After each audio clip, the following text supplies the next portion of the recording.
In the remote mountain town of Millbrook, Vermont, something arrived in the winter of 1847 that would haunt the survivors for the rest of their lives. They called him Samuel Hawthorne, though that name appears in no official records before that terrible February night when he emerged from a blizzard which had claimed 17 lives across Windham County. What the townspeople discovered about this man would shake their faith in human nature itself, this man who spoke of distant lands beyond the mountains and demonstrated medical knowledge that saved dozens during a deadly outbreak of winter fever, revealing truths about survival that civilized minds refused to accept. For over a century and 70 years, the Millbrook Historical Society has kept certain documents locked away from public view. These documents detail not just who Samuel Hawthorne really was, but what he had done to survive in those frozen peaks, and more terrifyingly, what he continued to do long after his rescue. The truth about Samuel Hawthorne isn't just a story of survival gone wrong.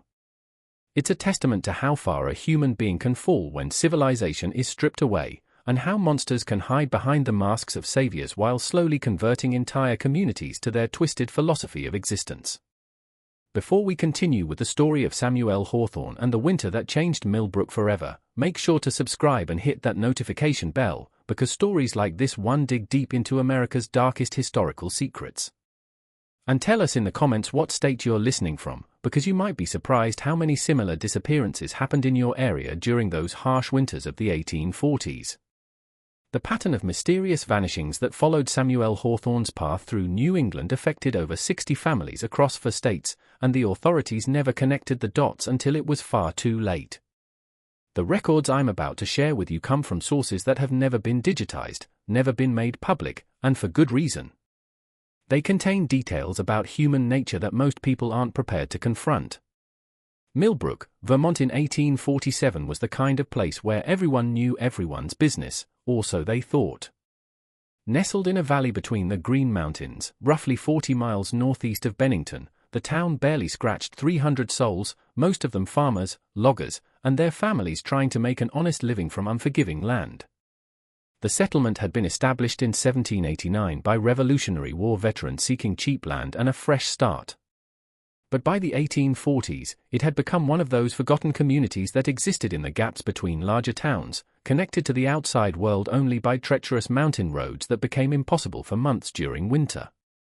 The winter of 1846-47 had been particularly brutal, with temperatures dropping so low that the town's doctor, Ezekiel Putnam, a Harvard-educated physician who had come to Millbrook in 1843 seeking a simpler life after losing his practice in Boston due to gambling debts, recorded in his journal that whiskey froze solid in bottles left overnight. The Connecticut River, which normally provided the town with fresh water and a route for trade goods, had frozen to a depth of 4 feet by January. Even the hardiest locals, men like Norwegian immigrant Henrik Bergstrom who had survived winters in the Arctic Circle, spoke of this season as unlike anything they had experienced.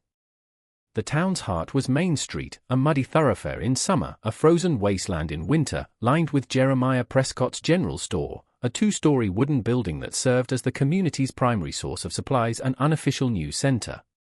Prescott, a shrewd merchant who had moved from Connecticut in 1839, kept meticulous records of every transaction and every piece of gossip that passed through his establishment. His ledgers would later become crucial evidence in understanding the extent of Samuel Hawthorne's influence over the community. At the eastern end of Main Street stood the Millbrook Inn, run by the widow Abigail Foresk. Mrs. Foresk, whose husband had died in a logging accident 3 years prior, maintained rooms for the occasional travelers who found themselves stranded in Millbrook during their journeys through the mountains. Her inn also served as the town's informal social center where farmers and loggers would gather on winter evenings to drink corned whiskey, play cards, and share news from the outside world. Dominating the town square was the modest white church, where Reverend Isaiah Greenfield delivered sermons to increasingly thin congregations. Greenfield, a stern Congregationalist minister educated at Yale, had arrived in Millbrook in 1844 with dreams of building a strong Christian community in the wilderness. By the winter of 1847, however, his congregation was struggling with doubts that went far deeper than the typical challenges of frontier life. The harsh realities of surviving in such an isolated place were testing everyone's faith in divine providence. Most families lived in simple wooden houses heated by whatever firewood they could gather before the snows made the forests impossible. The more prosperous residents, like Thomas and Grace Thornbury, who owned the largest farm in the valley and employed several local men as seasonal workers, had two-story homes with multiple fireplaces and cellars for storing preserved food. The Thornberrys had 3 children: Sarah, 12 years old and already helping with household duties; Mary, 8 years old and known for her bright curiosity about everything around her; and young William, just 5 years old and the apple of his mother's eye. By February of 1847, Millbrook was struggling in ways that went beyond the typical hardships of a harsh winter. The community had already lost 5 residents to the cold and disease. Old Henrik Bygstrom, the Norwegian logger beloved by the children for his stories of trolls and northern lights, had been found frozen in his cabin after the chimney collapsed during a January blizzard. Margaret Fairchild's baby had died of pneumonia despite Dr. Putnam's best efforts, leaving the young mother in a state of grief so profound that she barely spoke to anyone anymore. Most concerning was the growing shortage of food and medical supplies. The last supply wagons had arrived in late November, and no one expected any relief until the spring thaw opened the mountain passes. Dr. Putnam's medical supplies were nearly exhausted. He was down to his last bottles of laudanum and quinine, and his surgical instruments were showing signs of wear that made him increasingly anxious about performing even basic procedures. People were beginning to whisper about the cursed winter that seemed to have settled over their small community like a burial shroud, and some of the older residents spoke in hushed tones about abandoning Millbrook entirely when spring arrived. It was into this desperate, isolated world that Samuel Hawthorne emerged from the storm, carrying with him knowledge and supplies that seemed too good to be true. And as the townspeople would discover, they were. February 18, 1847. The date is burned into the memory of every Millbrook family that survived what came after, recorded not just in Dr. Putnam's medical journals, but in the personal diaries of at least 6 residents who documented the strange events that began that night. Young Timothy Prescott, Jeremiah's 14-year-old son, was the first to spot the figure stumbling down the mountain path in the middle of a blizzard that had already buried 3 feet of new snow in the valley since dawn. The boy had been checking the store's rear windows for ice damage when he saw what looked like a walking corpse silhouetted against the white fury of the storm. Timothy's first instinct was to dismiss the figure as a hallucination brought on by staring too long into the swirling snow. But as he watched, the shape resolved into an unmistakably human form. The figure moved with purpose, following the winding path down from the high peaks with a confidence that seemed impossible in such conditions. Most travelers caught in blizzards wandered randomly, becoming increasingly disoriented until they collapsed from exhaustion or exposure. This person walked as if following a map that only he could see. The boy called for his father, and within minutes, half the men in town had gathered at Prescott's store to watch the strangers approach. What they saw defied their understanding of what was possible in such weather. The figure walked upright against winds that were bending trees nearly horizontal. His pace was steady, unhurried, as if he was taking a leisurely stroll through pleasant weather instead of battling conditions that had already killed several travelers that winter. Samuel Hawthorne arrived at death's door, or so it seemed. His clothes were strange, made of materials that folks in Millbrook had never seen before. The outer garment appeared to be a long coat or cloak fashioned from what looked like treated animal hide, but the texture was unlike any leather the local farmers and hunters recognized. It was thick, almost armor-like in appearance, and seemed to repel snow rather than absorb it. Underneath he wore what appeared to be lead clothing made from a tightly woven fabric that looked almost metallic in certain light. His boots were perhaps the most puzzling aspect of his appearance. They were constructed in a way that left peculiar tracks in the snow, deeper than ordinary boots would make, with a distinctive pattern that included what looked like metal studs or spikes arranged in geometric designs. Dr. Putnam later sketched these tracks in his journal, noting they were unlike any footwear manufactured in New England or any European pattern with which I am familiar. The boots appeared to be designed specifically for traversing difficult terrain in extreme weather, suggesting a level of craftsmanship and specialized knowledge that seemed inconsistent with Hawthorne's claim to come from a simple mountain community. But it was Hawthorne's physical condition that first truly unsettled the town's people. Despite having allegedly wandered through a killing blizzard for what he claimed were many days and nights of walking through the White Death, he showed none of the signs of severe frostbite that should have claimed his fingers and toes. His cheeks were ruddy with cold, yes, but his extremities were perfectly intact. His movement was fluid and coordinated, and his speech was clear and articulate. Dr. Putnam examined him thoroughly and found this so remarkable that he wrote extensively about it, theorizing that Hawthorne must have had access to shelter and proper supplies far more recently than his story suggested. The man himself was tall and lean, standing well over 6 feet in height, with dark hair that seemed prematurely streaked with white, though he appeared to be no more than 35 years old. His build suggested someone accustomed to physical labor and harsh conditions. His hands were calloused and scarred, his shoulders broad from years of carrying heavy loads, his legs powerful from walking long distances over difficult terrain. But it was his face that people remembered most clearly. His features were sharp and angular with high cheekbones and a prominent nose that gave him an almost predatory appearance. His skin was weathered but healthy, with none of the pallor or signs of malnutrition that might be expected from someone who had been surviving in the wilderness. Most memorable were his eyes, a pale blue that seemed almost colorless in certain light, like ice over deep water. The way he looked at people made them deeply uncomfortable, as if he was measuring them for something they couldn't understand. Children found him fascinating in the way they might be drawn to a dangerous animal, while adults instinctively felt the need to keep their distance. Several residents later described the unsettling sensation that Hawthorne was cataloging everything he saw, memorizing the layout of their homes, the routines of their families, the relationships and hierarchies within the community. When he spoke, it was in perfect English, but with an accent that no one in Millbrook could place. It wasn't British, despite some similarities in pronunciation. It wasn't German or Scandinavian, though there were hints of those influences. Dr. Putnam, who had traveled extensively before settling in Vermont, described it as an accent that seems to borrow from many sources while belonging to none. Hawthorne's vocabulary was extensive and precise, suggesting formal education, but he occasionally used words or phrases that seemed archaic or simply unfamiliar to his listeners.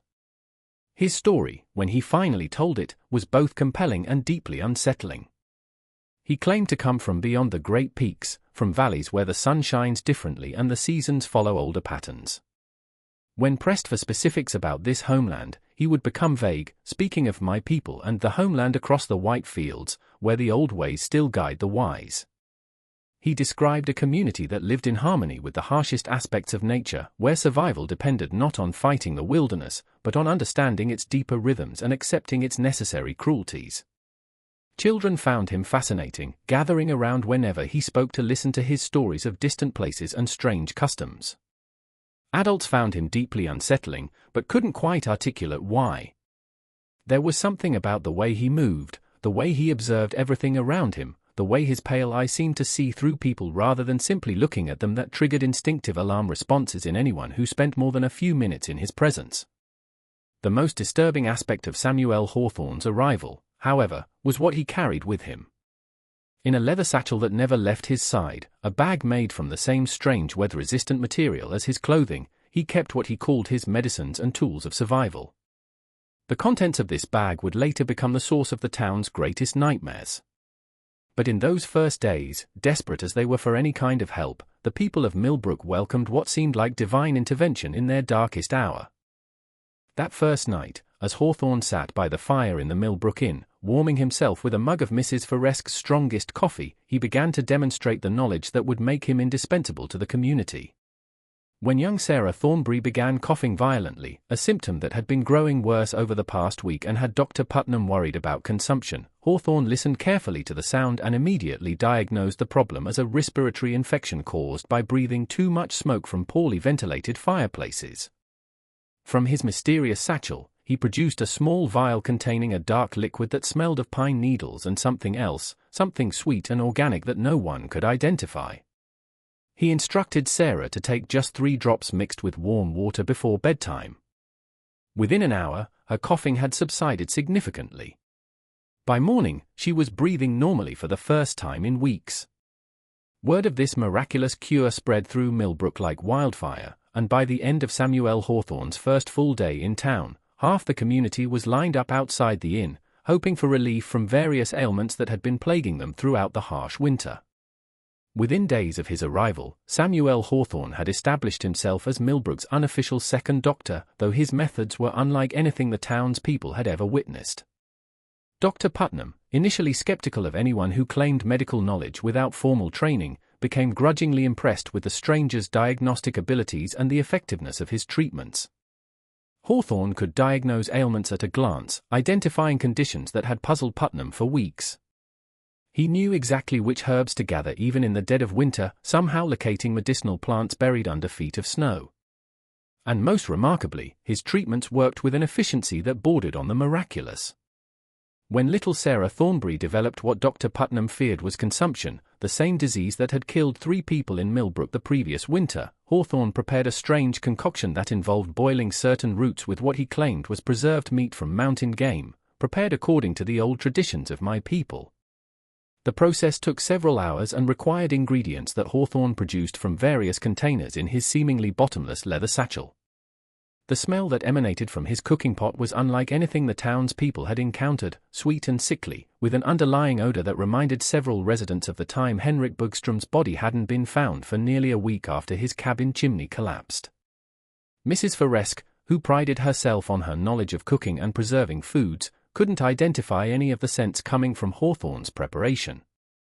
When she asked about his ingredients, he smiled mysteriously and explained that his people had developed these preservation techniques over many generations of surviving in the harshest mountain conditions. The medicine worked. Sarah recovered completely within 3 days, though she complained of vivid nightmares filled with snow and hungry eyes watching her from dark places. She described dreams of walking through endless white landscapes where shadowy figures called to her in languages she didn't understand, promising her warmth and food if she would only join them in their sacred feast. Her mother, Grace Thornbury, was so grateful for her daughter's recovery that she insisted Hawthorne stay in their family's spare room above the kitchen, despite her husband Thomas' reservations about hosting a stranger about whom they knew so little. It was Grace who first noticed Hawthorne's peculiar habits and began to document them in letters to her sister in Albany, letters that were never sent, but which were preserved in the Thornbury family papers and provided crucial evidence for later investigators. Hawthorne never slept more than 2 or 3 hours at a time and always with one ear listening as if expecting something to find him. He would wake several times each night and spend long periods sitting motionless by the window, staring out at the snow-covered landscape with an intensity that made Grace deeply uncomfortable. He would disappear for hours during the worst storms, claiming he needed to gather certain plants and materials for his medicines. These expeditions seemed impossible given the weather conditions, winds that made it dangerous for even experienced outdoorsmen to venture far from shelter, temperatures that could kill an unprepared person within hours. Yet Hawthorne would return from these mysterious journeys with his strange boots barely wet and carrying items that shouldn't have been available in the Vermont wilderness during winter. Fresh meat was the most puzzling of his acquisitions. While the local hunters hadn't seen game for weeks and were surviving on preserved stores from the autumn hunting season, Hawthorne regularly returned with what he claimed were rabbits, deer, and other forest animals that he had trapped or hunted during his excursions.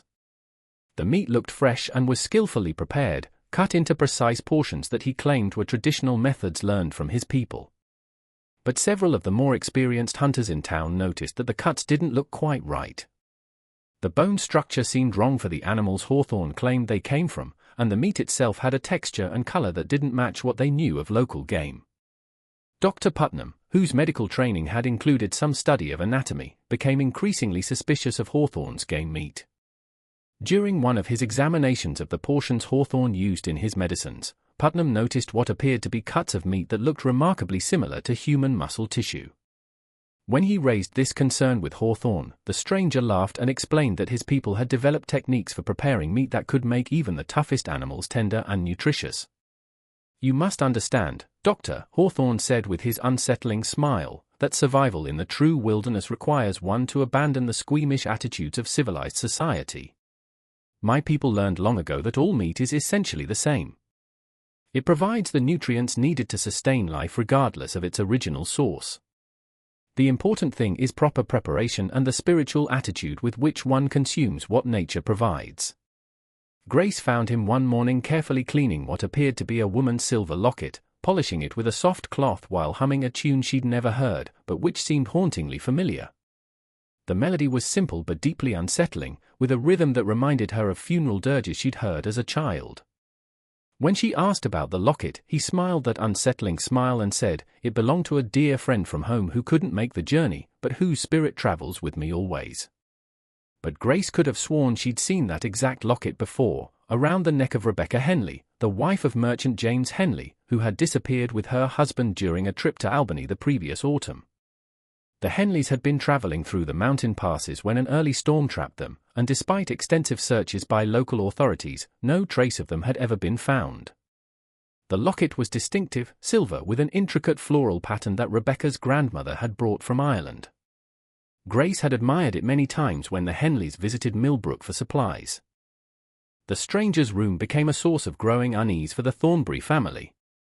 Strange sounds emanated from it at night, soft scraping noises like someone working with small tools, occasionally punctuated by what sounded like muffled crying or whimpering. The sounds were so faint that they might have been dismissed as settling wood or wind through the walls, but they followed patterns that suggested deliberate activity rather than natural phenomena. When Grace's husband, Thomas, finally worked up the courage to ask about the sounds, Hawthorne explained that he was working on maps to guide me back home when spring arrives and journals to record the wisdom I've learned during my time among your people.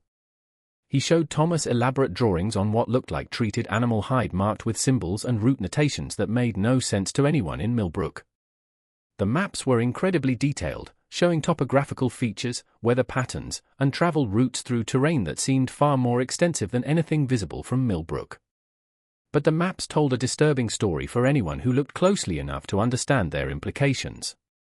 They detailed every path through the surrounding mountains, every cave and shelter, every place where a person might take refuge during a storm. More troubling still, they included notations in a language none of the townspeople could read, marking certain locations with symbols that looked disturbingly like tally marks. Some areas were marked with what appeared to be numbers, suggesting that Hawthorne was keeping count of something or someone. Dr. Putnam, whose curiosity about Hawthorne's methods had evolved into genuine suspicion, began keeping his own detailed notes about his colleagues' behavior and the effects of his treatment on the townspeople. What he documented would later become crucial evidence in understanding the true nature of what was happening in Millbrook. The first disturbing pattern Putnam noticed was in the way Hawthorne's patients responded to his treatments. While the immediate effects were invariably positive, symptoms disappeared, strength returned, overall health improved dramatically, there were subtle changes in behavior that became apparent over time. Patients who had been treated by Hawthorne began to crave meat with an intensity that seemed unusual, especially given the limited protein available during the harsh winter. They also displayed increased aggression and territorial behavior, becoming protective of their food stores in ways that went beyond normal wartime rationing instincts. More troubling were the psychological changes. Several of Hawthorne's patients began experiencing similar nightmares, dreams of walking through snowy landscapes populated by shadowy figures who offered them sustenance in exchange for joining their eternal feast. These dreams were so vivid and consistent across multiple patients that Putnam began to suspect some form of shared psychological influence, possibly through ingredients in Hawthorne's medicines that affected brain function. The breaking point in Dr. Putnam's growing suspicions came when he decided to analyze one of Hawthorne's medicine preparations using techniques he had learned during his medical training in Boston. Using a microscope he kept for examining tissue samples, Putnam discovered what appeared to be human hair and bone fragments in a powder that Hawthorne claimed was made from ground antler and medicinal roots. When confronted with this evidence, Hawthorne's reaction was swift and chilling. Rather than denying the findings or expressing surprise, he seemed pleased that Putnam had been observant enough to make the discovery. "Ah, Doctor," Hawthorne said, his pale eyes gleaming with what appeared to be genuine admiration. "I had hoped someone in this community would possess the intelligence to understand the true nature of my work." "Yes, you are correct in your analysis. The most effective medicines are those that incorporate elements from the ultimate source of life, human beings themselves." Putnam's blood ran cold as Hawthorne continued his explanation. "In my homeland, we learned long ago that the human body contains within it all the elements necessary to heal and strengthen other human bodies. When prepared properly, according to the sacred traditions passed down through generations of true healers, human tissue becomes the most powerful medicine available. It creates a bond between those who share in its consumption, a communion that goes far deeper than anything your Christian sacraments could achieve." The implications of what Hawthorne was describing hit Putnam like a physical blow.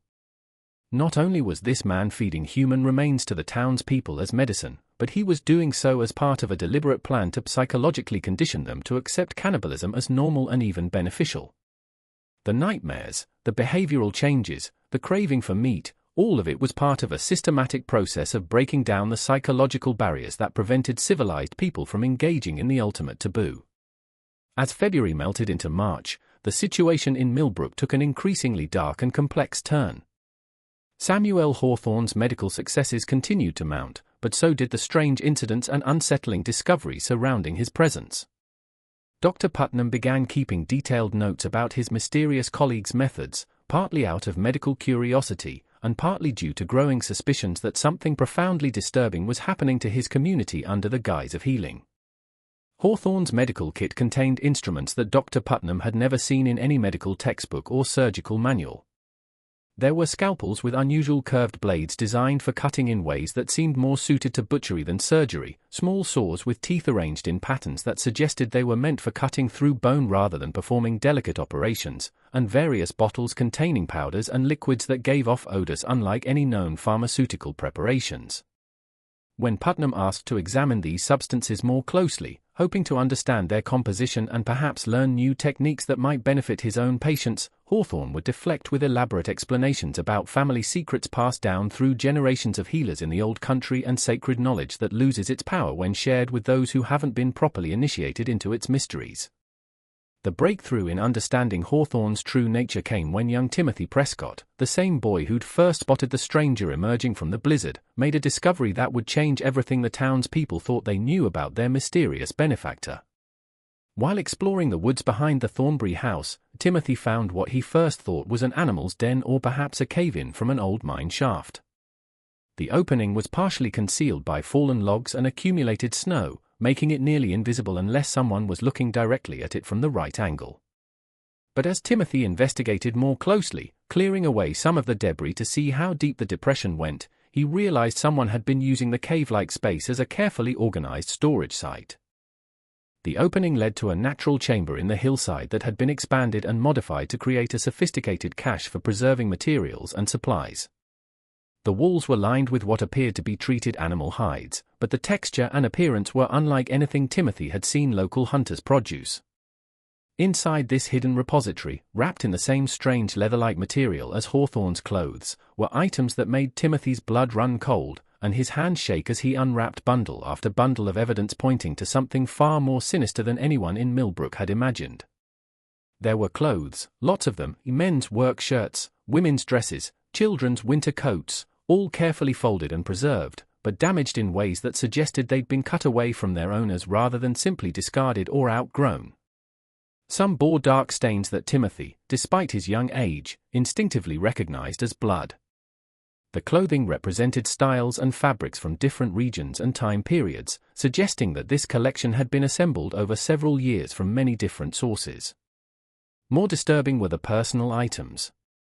Wedding rings, pocket watches, women's jewelry, children's toys, family photographs, religious items like crosses and prayer books, and dozens of other small objects that families treasured and would never willingly abandon. Each item was carefully cleaned and organized, as if they were trophies being preserved for some specific purpose. But what truly terrified Timothy was the collection of detailed sketches he found wrapped in oiled cloth to protect them from moisture. They were anatomical drawings showing the human body in ways that seemed designed for butchery rather than healing. The drawings included careful notations about optimal cutting points for maximum yield, preservation methods for extended storage in winter conditions, and preparation techniques for various forms of consumption. Some sketches showed techniques for breaking down large game animals, deer, elk, bear, with detailed instructions for field dressing and meat preservation, but others clearly depicted human forms with similar notations, treating the human body as simply another source of protein to be harvested and processed. The clinical precision of these drawings, combined with their obvious practical application, suggested that their creator had extensive hands-on experience with the procedures they illustrated.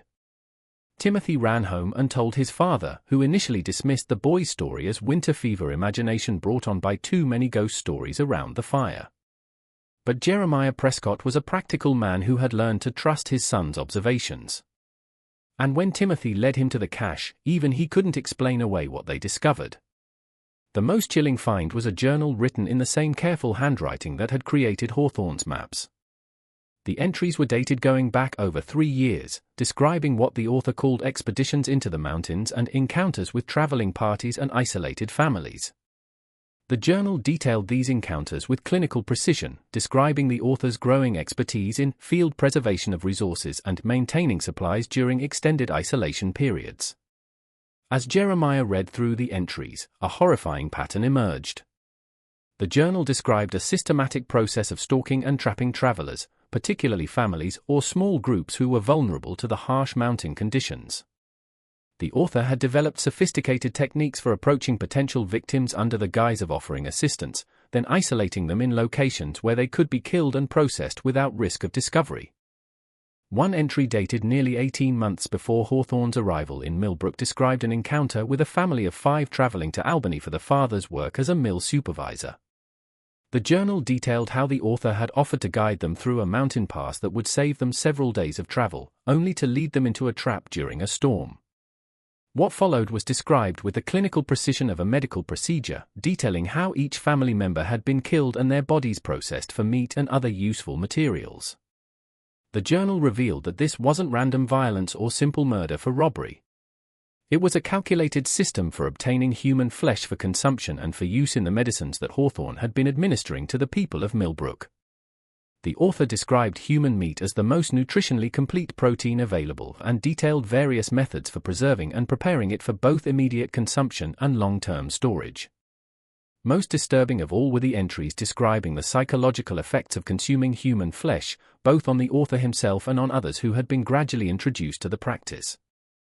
The journal documented a systematic process of breaking down normal human revulsion to cannibalism through gradual conditioning, starting with small amounts mixed into other foods and medicines, then gradually increasing the proportion until the subject was consuming pure human tissue without realizing it. The journal described how this process created psychological changes that made subjects more susceptible to suggestion and more willing to participate in activities they would normally find abhorrent. The author had apparently used this technique to create accomplices in previous communities, turning ordinary people into willing participants in his cannibalistic practices. As Jeremiah finished reading the most recent entries, he realized with growing horror that everything described in the journal was currently being implemented in Millbrook. Hawthorne wasn't just feeding the townspeople human flesh. He was systematically converting them into a community of cannibals who would eventually be willing accomplices in his ongoing campaign of murder and consumption. Armed with this horrifying evidence, Jeremiah Prescott faced an impossible decision that would haunt him for the rest of his life. The man who had saved his neighbors' lives, who had pulled Millbrook back from the brink of disaster during the worst winter in living memory, was apparently something far more monstrous than anyone had imagined. But how do you accuse your town's savior of being a serial killer and cannibal? Especially when people were still recovering from the illnesses he'd cured and when his treatments continued to keep the community healthy despite the ongoing harsh conditions. The evidence was overwhelming, but Prescott realized that simply presenting the journal and sketches to the townspeople might not be enough to convince them. Hawthorne had built up enormous goodwill and trust in the community. People saw him as a miracle worker, a man sent by Providence to save them in their darkest hour. They might dismiss the evidence as fabricated or misinterpreted, especially if Hawthorne offered convincing alternative explanations. Prescott decided to confide first in Dr. Putnam, hoping the educated man might help him understand what they were dealing with and develop a strategy for exposing Hawthorne without causing panic or allowing him to escape before he could be brought to justice. Putnam's reaction was immediate and visceral. He'd been harboring his own suspicions about Hawthorne's methods for weeks, and Prescott's discovery confirmed his worst fears about the true nature of the medicines that had been so remarkably effective in treating the townspeople's ailments. Together, they began a more systematic investigation of Hawthorne's activities and influence in the community. Putnam started asking Hawthorne more pointed questions about his medical training, pressing for specific details about where he'd learned his techniques and what medical authorities had validated his methods. Hawthorne's answers were always vague, filled with references to master healers in distant lands and ancient knowledge passed down through sacred traditions that outsiders couldn't understand without proper spiritual preparation. When Putnam suggested they work together to document Hawthorne's techniques for the benefit of other doctors and medical researchers, potentially publishing their findings in medical journals that could spread these beneficial treatments to communities throughout New England, the stranger became visibly agitated. He insisted that his methods were not meant for outside eyes and that sharing them with those who hadn't been properly initiated into their deeper meanings would strip them of their healing power and potentially cause great harm. Meanwhile, Prescott quietly began researching the disappearances that had occurred in the region over the past several years, using his connections with merchants and suppliers who traveled the mountain roads to gather information about missing persons and unsolved crimes. What he discovered painted a terrifying pattern that stretched far beyond anything he had initially suspected. Families traveling through the mountain passes had vanished with alarming frequency over the past 4 years. Hunting parties had failed to return from expeditions that should have been routine.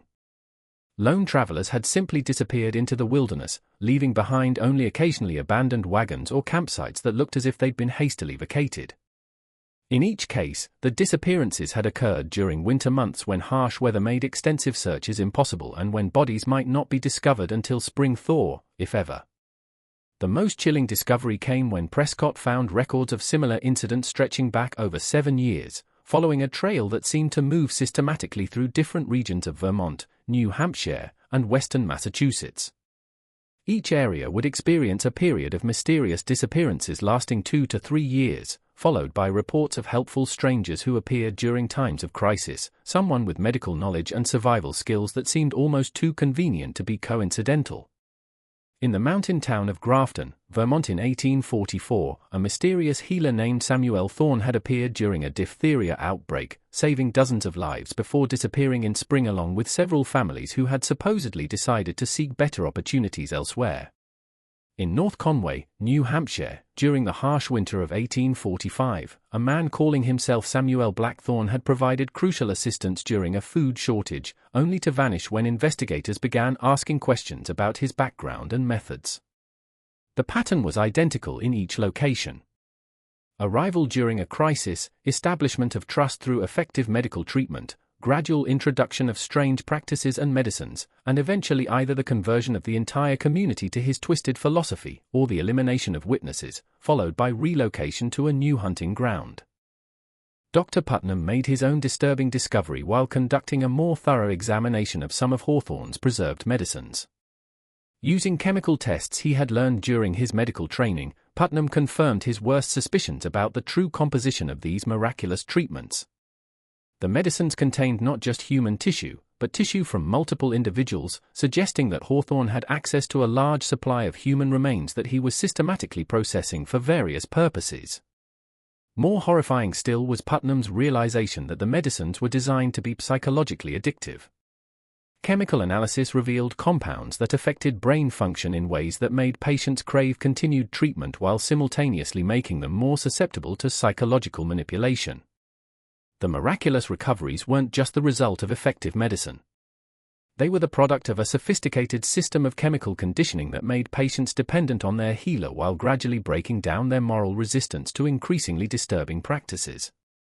When Dr. Putnam attempted to confront Hawthorne about these findings, the man's reaction was swift and terrifying in its casual honesty. Rather than denying the accusations or expressing outrage at the implications, Hawthorne seemed almost relieved that someone had finally understood the sophistication of his work. "You don't understand the necessities of true survival, Doctor," Hawthorne said, his pale eyes taking on a predatory gleam that made Putnam's blood run cold.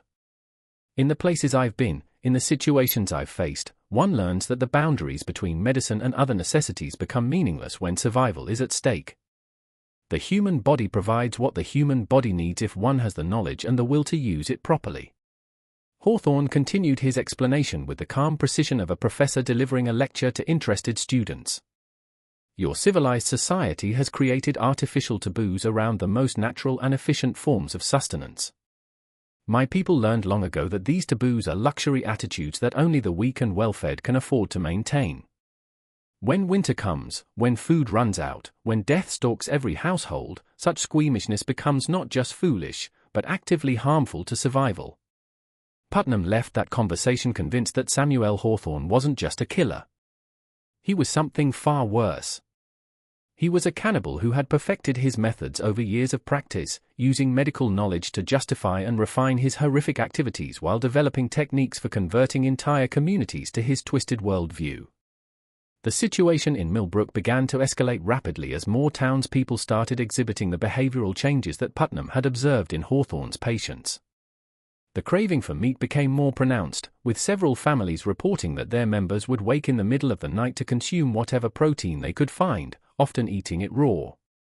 Children began playing increasingly violent games that involved detailed discussions of butchering and food preparation. Adults started hoarding personal items from deceased community members, claiming they were keeping their spirits close, but displaying possessive behaviors that seemed more predatory than sentimental. Most disturbing was the way the townspeople began to regard outsiders and potential visitors with suspicious calculation. When a lost traveler stumbled into Millbrook during a March snowstorm, several residents gathered to observe the stranger with expressions that Dr. Putnam described in his journal as the look of hungry wolves evaluating potential prey. The breaking point came when Grace Thornbury's youngest daughter, Mary, began experiencing symptoms that made it clear just how far Hawthorne's influence had spread through the community. The 8-year-old child developed an insatiable hunger for meat, specifically raw meat, and began having vivid nightmares about the hungry people in the snow who wanted to share their feast with her and teach her the old ways of eating. Grace found Mary in the cellar at midnight, gnawing on a raw piece of salted pork with an expression,